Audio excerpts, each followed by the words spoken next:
आज हम जबलपुर संभाग का दूसरा ज़िला पढ़ने जा रहे हैं। इससे पहले हमने जबलपुर ज़िले को कंप्लीट किया। आज हमारा दूसरा ज़िला कटनी ज़िला को पढ़ने जा रहे हैं बिल्कुल डिटेल में। यह जबलपुर संभाग के अंतर्गत आता है। हम चलिए इसको हम शुरू करते हैं बिना टाइम गंवाए। तो चलिए हम कटनी ज़िले को शुरू करते हैं। देखते हैं कटनी ज़िले का पहले भूगोलिक क्षेत्रफल देखते हैं कि वो कटनी ज़िला है कहाँ स्थित है। तो कटनी ज़िला कैमूर की पहाड़ियों के क्षेत्र के अंतर्गत आता है। अब देखते हैं जो राज्य कौन सा है, कटनी कौन से राज्य में पड़ता है। तो कटनी मध्य प्रदेश राज्य का ज़िला है। मध्य प्रदेश राज्य का ज़िला है कटनी। अब देखते हैं ज़िला कौन सा है। तो ज़िला इसकी कटनी है। अब जिला मुख्यालय कटनी है। ठीक है। अब देखते हैं इसका हम जनघनत्व कितना है। अगर इसका जनघनत्व देखते हैं तो हम 261 प्रति वर्ग किलोमीटर क्षेत्र में फैला हुआ। अगर हम इसका जनघनत्व देखते हैं तो जनघनत्व किस आधार पर देखते हैं। जनघनत्व हम देखते हैं कि 1 वर्ग किलोमीटर क्षेत्र में कितने लोग निवास करते हैं। हम उस आधार पर जनघनत्व निकालते हैं। तो 261 1 वर्ग किलोमीटर क्षेत्र में लोग निवास करते हैं। हमने देखा जो सबसे ज़्यादा जनघनत्व किस ज़िले का है। तो सबसे ज़्यादा जनघनत्व भोपाल ज़िले का है। और कटनी का देखें तो 261 प्रति वर्ग किलोमीटर क्षेत्र में कटनी ज़िला का क्षेत्रफल है। इसमें इतने लोग निवास करते हैं।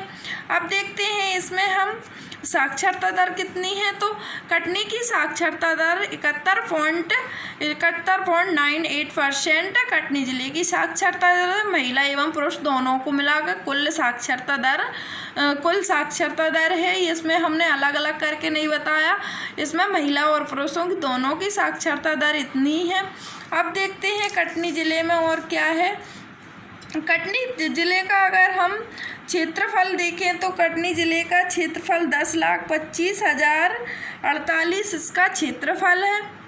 कटनी ज़िले का क्षेत्रफल देखते हैं तो 10,25,048 इसका क्षेत्रफल है। इसकी तहसीलों की संख्या, अगर कटनी ज़िले की हम तहसीलों की संख्या देखते हैं तो कटनी ज़िले की तहसीलों की संख्या 7 है।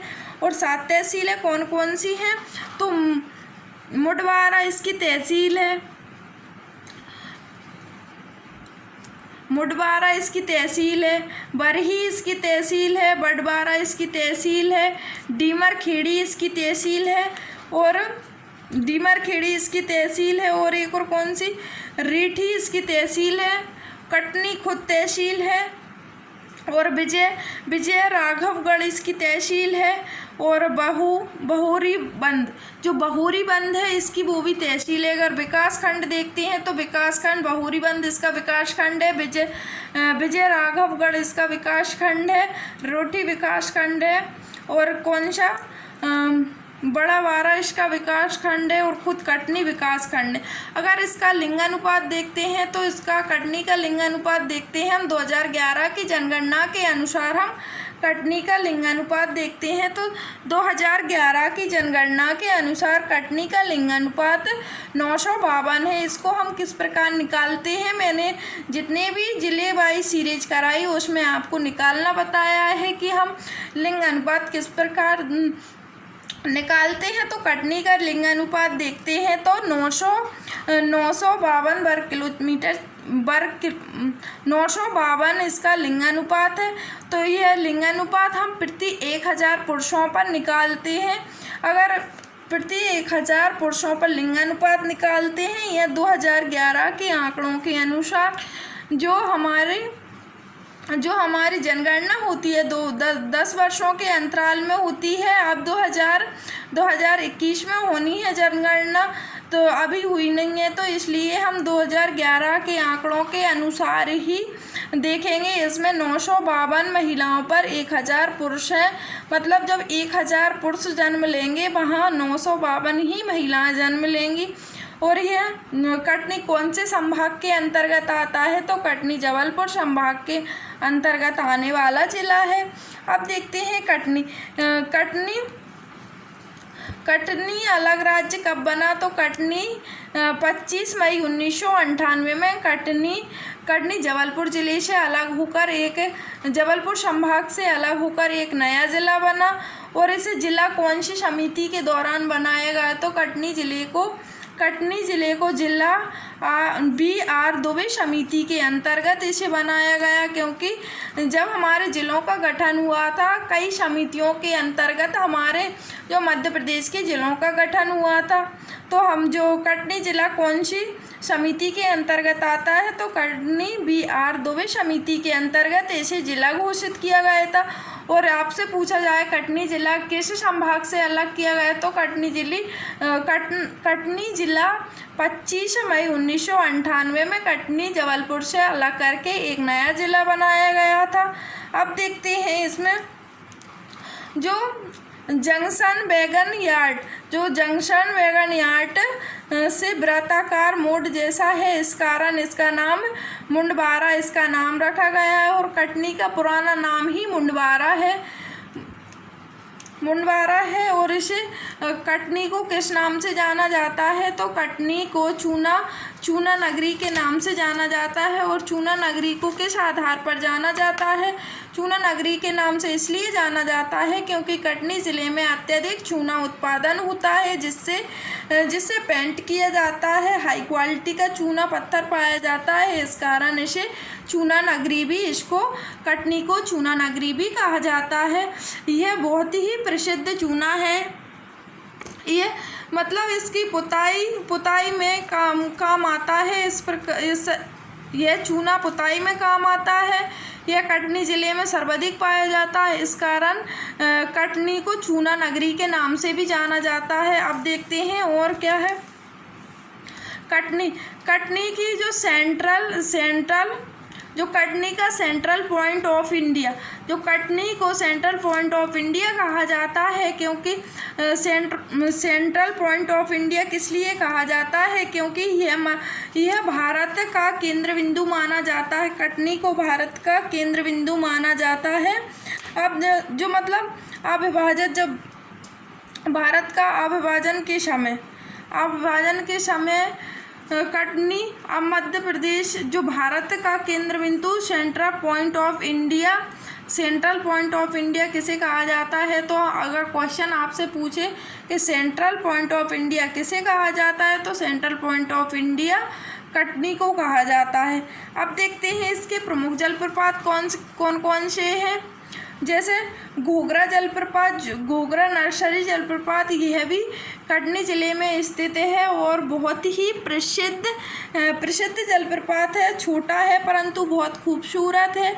यहाँ पर्यटक अपनी पिकनिक मनाने जाते हैं। यह घूमने के हिसाब से बहुत ही सुंदर है। छोटा है परंतु बहुत सुंदर है।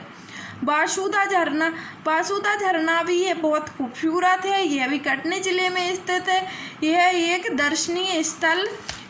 कटनी का दर्शनीय स्थल है, बासुदा झरना। अब देखते हैं कैमोरी डैम। कैमोरी जलप्रपात भी जिला कटनी में स्थित है। यह बहुत खूबसूरत है। यह घूमने लायक जगह है। अब देखते हैं बहूरी बंद क्या है।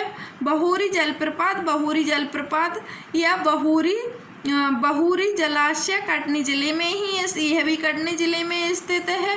अब कटनी ज़िले में स्थित है। कटनी ज़िले की बहुधा बंद तहसील में ही स्थित जो बहूरी बंद है। बहूरी बंद कहाँ स्थित है? बहूरी तहसील में ही स्थित है। अब देखते हैं कटनी ज़िले की प्रमुख बोलियां कौन सी हैं और कटनी ज़िले की बोलियों को क्या बोला जाता है। तो कटनी ज़िले की प्रमुख बोलियों को त्रिधारा कहा जाता है। त्रिधारा कटनी की बोलियों को किस आधार पर कहा जाता है? तो जो कटनी की बोलियां हैं जो कौन सी है, बुंदेली, बघेली और गोंडी इसकी प्रमुख बोलियां हैं। यह जो बुंदेली है उत्तर की साइड और बघेली पूर्वी की साइड तथा गोंडी बोली है उस दक्षिण की साइड बोली जाती है। इस कारण इसे बोलियों की त्रिधारा कहा जाता है। यदि आपसे क्वेश्चन पूछा जाए कि त्रिधारा किस जिले की बोलियों को कहा जाता है? तो त्रिधारा कटनी जिले की बोलियों को कहा जाता है। और देखते हैं हम कटनी जिले की जानकारी। इसके देखते हैं इसकी कटनी की विधानसभा कौन कौन सी हैं? तो कटनी के विधानसभा क्षेत्र कौन कौन से हैं?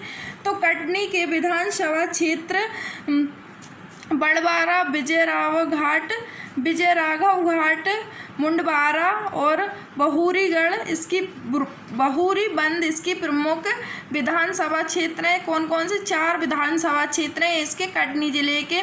बड़वाला, विजय राघव घाट और मुंडवारा, बहुरीबंद इसकी प्रमुख विधानसभा क्षेत्र हैं। अब देखते हैं कटनी के पर्यटन स्थल कौन कौन से हैं। कटनी के पर्यटन स्थलों में प्रमुख कौन कौन शामिल किया गया है और कितने हैं? हमने इसमें कटनी के प्रमुख पर्यटन स्थलों को लिखा है, वो कौन कौन से हैं? तो देखते हैं बहुरीबंद तिलवाड़ा, जो बहुरीबंद का जो तिलवाड़ा मंदिर है, यह भी पर्यटन दृष्टि से बहुत ही खूबसूरत है, घूमने लायक जगह है। अब देखते हैं विजय रावण घाट का किला। यह विजय रावण घाट का किला भी बहुत प्रसिद्ध किला है और कटनी की बहुत ही खूबसूरत धरोहरों में से एक है। अब देखते हैं रूपनाथ कुंड है, यह भी कटनी का बहुत ही प्रसिद्ध धरोहर है। अब देखते हैं बिलहरी का रंग महल, यह भी कटनी में बिलहरी का महल बहुत प्रसिद्ध है, बहुत खूबसूरत है। और तथा इसमें कटनी में शिलालेख भी प्राप्त हुए हैं, बहुत से शिलालेख हैं कटनी में। अब देखते हैं कटनी की प्रमुख नदी कौन सी है। तो कटनी की प्रमुख नदी देखते हैं तो कटनी की प्रमुख नदी महानदी है, यह बहुत छोटी नदी है। अब जिला कटनी मध्य प्रदेश का बारदौली कहा जाता है। जो जिला कटनी है उसको बारदौली कहा जाता है। बारदौली किस आधार पर कहा जाता है? आपको याद होगा कि जो बारदौली की घटना हुई थी, जो बारदौली की महिला ने सुभाष चंद्र बोस को सरदार वल्लभ भाई पटेल को सरदार की उपाधि दी थी बारदौली की महिलाओं ने। और फिर कटनी का इससे किस प्रकार का संबंध है? कटनी का इससे इसलिए संबंध है, जो बारदौली की घटना में अगर सर्वाधिक जेल जाने वाले मनुष्य कहाँ के? कटनी के थे। इस कारण ऐसे कटनी को बारदौली कहा, मतलब कटनी को मध्य प्रदेश का बारदौली कहा जाता है। अब देखते हैं और क्या है इसमें। जो मनोहर करौदी ग्राम है, जो कटनी का मनोहर करौदी ग्राम है, जिसे भारत के अविभाजन के समय, जब भारत का अविभाजन नहीं हुआ था, मतलब अविभाजन के समय जब भारत का विभाजन नहीं हुआ था, पाकिस्तान और भारत अलग नहीं हुए थे, उस समय मनोहर और करौदी को इसका केंद्र मनोहर करौदी ग्राम को अविभाजित भारत का केंद्र बिंदु माना जाता था। अब देखते हैं इसमें और क्या है। अब देखते हैं इसमें सर्वाधिक रेलवे जंक्शन वाला जिला है। यह मध्य प्रदेश का सर्वाधिक रेलवे जंक्शन वाला जिला है। अगर आपसे पूछे सबसे बड़ा रेलवे जंक्शन कहाँ है, तो सबसे बड़ा रेलवे जंक्शन हमारा इटारसी में स्थित है। अगर सर्वाधिक रेलवे जंक्शन पूछे, सबसे अधिक रेलवे जंक्शन पूछे, तो आपसे सबसे अधिक रेलवे जंक्शन का कटनी ज़िले में पाए जाते हैं। सर्वाधिक रेलवे जंक्शन कहाँ है? तो सर्वाधिक रेलवे जंक्शन कटनी ज़िले में स्थित है। यह आय देने वाले जंक्शन है। यह प्रमुख 10 मतलब जो 10 महान आय देने वाले जंक्शनों में शामिल किया जाएगा, तो कटनी ज़िले को भी शामिल किया जाएगा। जो रेलवे जंक्शन है इसमें सबसे ज़्यादा आय देने वाला जंक्शन है। अब देखते हैं और जो रेलवे जंक्शन है हमारा कटनी का, जो रेलवे जंक्शन है, जो सबसे व्यस्त रेलवे जंक्शन है, यहाँ पर ट्रेनें एक के बाद एक आती जाती रहती हैं। यहाँ से हम कहीं भी जा सकते हैं क्योंकि यह सबसे बड़ा रेलवे जंक्शन है। यहाँ ट्रेन एक के बाद एक आती रहती है। अब देखते हैं जो कटनी ज़िला है, कटनी ज़िला सबसे बड़ा रेलवे यार्ड है। और रेलवे यार्ड अगर रेलवे यार्ड का मतलब क्या है? रेलवे यार्ड का मतलब ये है जो जो ट्रेनें वहाँ रुकती हैं उनकी साफ़ सफाई की जाती है और कुछ समय के लिए रुकती हैं, उनको यार्ड बोला जाता है। तो सबसे बड़ा यार्ड रेलवे यार्ड कहाँ है जो जहाँ ट्रेनें रुक सकें, उसकी व्यवस्था कहाँ है, तो कटनी ज़िले में है। इसलिए इसे सर्वाधिक रेलवे जंक्शन, जो कटनी में सर्वाधिक रेलवे जंक्शन उपस्थित है और सबसे बड़ा रेलवे यार्ड है, क्योंकि यहाँ ट्रेनें रुकती हैं, उनकी साफ़ सफाई की जाती है और इंजन बदले जाते हैं। इस प्रकार की सभी क्रियाएं की जाती हैं। यहाँ ट्रेन 2-2, 3-3 घंटे तक रुकती रहती हैं। अब देखते हैं बिलहरी। जो बिलहरी का पान है, बिलहरी का पान कटनी का बहुत प्रसिद्ध पान है। अगर आपसे क्वेश्चन में पूछे कि बिलहरी का पान कहाँ प्रसिद्ध है, तो बिलहरी का पान कटनी ज़िले में स्थित है। और बिलहरी पान का वर्णन जो अबुल फजल द्वारा लिखित पुस्तक आईने अकबरी में भी इसका वर्णन किया गया है। किसका? बिलहरी पान का। और यह कटनी का एक प्रसिद्ध पान है बिलहरी पान। अगर आपसे कभी पूछे कि बिलहरी पान कहाँ प्रसिद्ध है, तो बिलहरी पान कटनी ज़िले में स्थित है। अब देखते हैं देश की पहली किन्नर महापौर कमला जॉन कटनी में ही बनी। जो देश की पहली महिला किन्नर महापौर कमला जॉन कहाँ की? कटनी ज़िले में बनी। अब देखते हैं और कटनी के विजय राघवगढ़ की तहसील लोहा अश्क के लिए प्रसिद्ध है।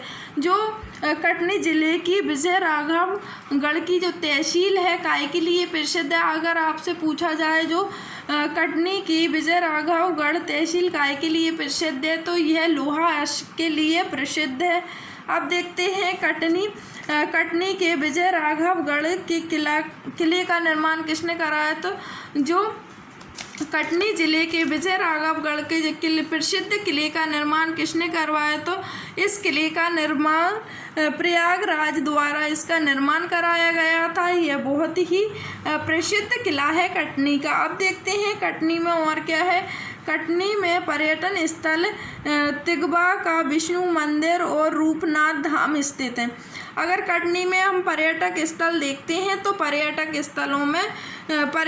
स्थलों में जैसे तिगवा का विष्णु मंदिर और रूपनाथ का धाम बहुत ही प्रसिद्ध मंदिरों में से एक है। यह कटनी के प्रमुख पर्यटन स्थल है। और देखते हैं कटनी ज़िले में हम कटनी ज़िले के जो बहोरीबंद तहसील में मौर्य सम्राट अशोक के समय के शिलालेख मिले हैं। और जो हमारी बहोरीबंद तहसील है, जो कटनी ज़िले की बहोरीबंद तहसील है, बहोरीबंद तहसील में जो अशोक के काल के समय के कई शिलालेख यहाँ से प्राप्त हुए हैं। अब देखते हैं कटनी में और क्या है। कटनी में डीजल लोकोमोटिव शेड स्थित है। अगर कटनी में देखें तो जो डीजल लोकोमोटिव शेड कहाँ स्थित है आपसे पूछा जाएगा, तो यह कटनी ज़िले में स्थित है। अब देखते हैं कटनी हमारा जो मध्य प्रदेश राज्य का ज़िला कटनी है, उसमें जो झांझरी अपने प्रागैतिहासिक काल के लिए बहुत प्रसिद्ध है। मतलब जो झांझरी एक ग्राम है वो बहुत ही प्रसिद्ध है। जो 10,000 ईसा पूर्व के शैलचित्र प्राप्त हुए, यहाँ से 10,000 ईसा पूर्व के शैलचित्र प्राप्त हुए हैं। और मतलब इसमें किस प्रकार के मिले हैं, तो इसमें 14 विशाल मेंढक के आकार की चट्टानें प्राप्त हुई हैं। अब देखते हैं इसमें खनिज कौन कौन से हैं। आपको मैं पहले ही बता चुकी हूँ चूना पत्थर के बारे में कि कटनी ज़िले में चूना पत्थर की अधिकता पाई जाती है। इस कारण जो कटनी ज़िला है, कटनी ज़िले को हम चूना नगरी के नाम से भी जाना जाता है। यह बहुत ही प्रसिद्ध है। अब देखते हैं और कटनी में सीमेंट फैक्ट्री के लिए भी कटनी प्रसिद्ध है। चूना पत्थर के लिए यह प्रसिद्ध है, इस कारण इसे चूना नगरी कहा जाता है। और डोलोमाइट, इसके अलावा इसमें अश्क कौन कौन से पाए जाते हैं, तो इसके अलावा इसमें अश्क, डोलोमाइट, बॉक्साइट, फायरक्ले और लेटराइट, इस प्रकार के इसमें खनिज पाए जाते हैं। अब देखते हैं कटनी में जो कटनी का इमलिया गांव है उसमें सोने की भंडार प्राप्त हुए हैं। यह करंट अफेयर का क्वेश्चन है कि जो हमारा कटनी ज़िला है, कटनी ज़िले में इमलिया ग्राम है, कटनी ज़िले के पास इमलिया ग्राम है, उसमें सोने के भंडार प्राप्त हुए हैं। अब देखते हैं और कटनी ज़िले में क्या है, फिर इसके बाद हम कटनी ज़िले को समाप्त करते हैं और इससे ज़्यादा कटनी ज़िले में क्वेश्चन नहीं बन सकते हैं। देखते हैं कटनी ज़िले का अंतिम क्वेश्चन क्या है। देखते हैं इसमें ठगी प्रथा को ख़त्म करने वाला, जो ठगी प्रथा है, ठगी प्रथा को ख़त्म करने में सहायता करने वाले कर्नल इस जो कौन से जो ठगी प्रथा है, मतलब जो एक दूसरे को ठगा जाता है, इस ठगी प्रथा को ख़त्म करने में सहायता करने वाले इस्लामाबाद नगर जो इस्लाम थे, उनके नाम पर इस्लामाबाद नगर की स्थापना की गई है। यहाँ जो कौन सा पार्क है, तो यहाँ स्टोन पार्क स्थापित किया गया। चलिए आज की क्लास हम यहीं ख़त्म करते हैं।